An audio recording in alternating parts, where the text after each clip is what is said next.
Uber driver killed by highly intoxicated passenger, say the police. Now, highly intoxicated passengers, we've all dealt with them, but people that are so drunk tend to forget the real world and act in very, very stupid ways, like this guy, Kane Roden. Now, he took a man's life, and my heart goes out to the family. However we can support you, whether it's through GoFundMe. This is almost a weekly or daily occurrence, unfortunately, because the CEOs keep on failing drivers and they put these type of people in our vehicles. Police identified the man they say shot and killed his Uber driver. That was him. Police say 30-year-old Kane Roden was drunk when officers found him early yesterday morning. He's accused of murdering a man loved ones described as a husband, father, and a father figure to many. Peyton Yeager spoke with the victim's family as well as a woman who witnessed the shooting. Peyton. Steve, and the victim, again described as a strong, caring, hardworking individual. I'm told he's been driving for Uber for quite some time. Before that, he was a taxi driver. Meanwhile, here at North Richland Hills Police, investigators are still looking into what led up to this fatal shooting. A widow and her child heartbroken and hoping for justice. Her husband, 60-year-old Tiharu Diallo, a rideshare driver, was shot and killed by his passenger, according to North Richland Hills Police.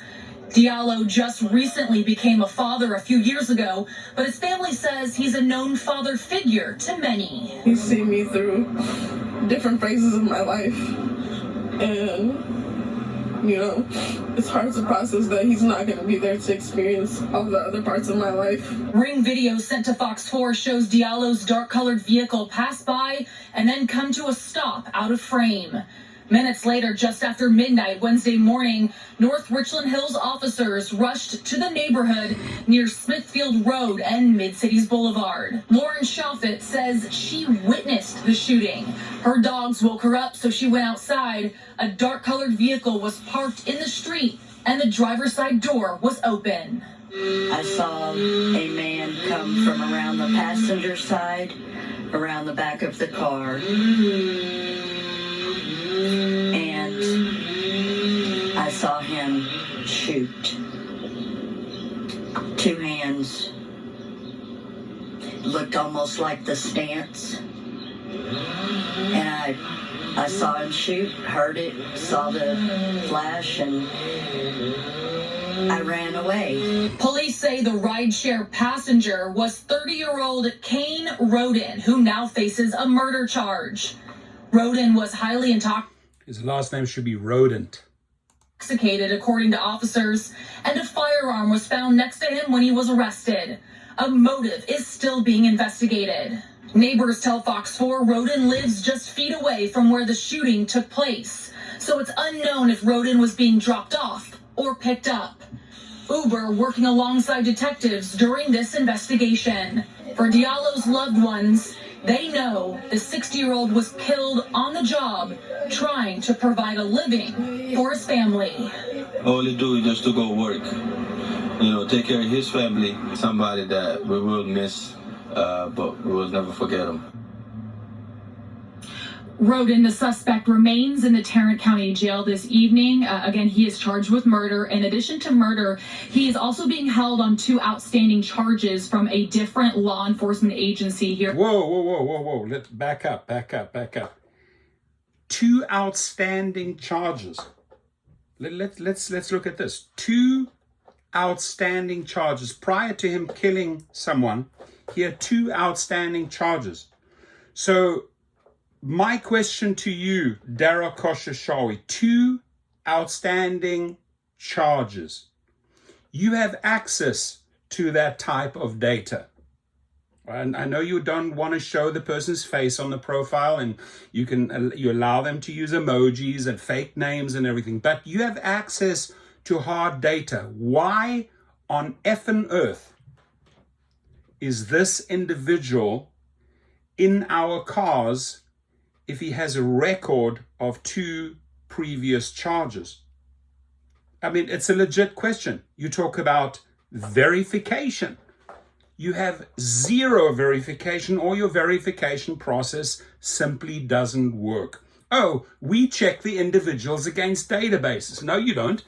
Databases provided by companies that are selling you data, not against hardcore criminals or people with records from the past.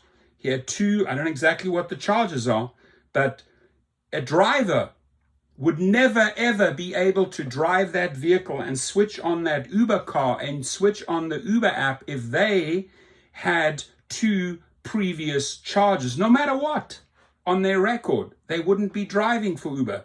So why is this rider driving inside our vehicle? For Texas, that includes a violence against family charge and also violating. Violence against, I haven't heard this, but violence against family charge. Now, if that showed up in the driver's background, you're done. You're not going to get a job with Uber or get on the platform or be able to use that app if you have a violence against a family charge. And that's a record that Uber had access to. Yet they chose to put this fool, this rodent, inside the car. Bond and protective order charge. Rodin does have a criminal history. According to public records, some previous charges include previous charges, other charges, criminal history, but he's in our cars. Aggravated assault with a deadly weapon and terroristic threat of a family household. Wow, thank you, Dara Koshashawi. Amazing customers, amazing passengers you have over there. And this arsehole, this is why I say he should be in jail. He should be in jail. He is perfectly fine with this type of persona being in our cars. Look at it. Look at the record of this guy. Yet he's in our vehicle. I mean, food for thought, right, Dara? And how about investors? Wake up a little bit. Look at this. You need to dive into this. Or do you simply say, hey, we will take money from anyone, no matter if you have gonorrhea, syphilis, AIDS, crabs, we'll take your cash, we'll sleep with you. It's pretty pathetic if you ask me, Mr. Koshashawi.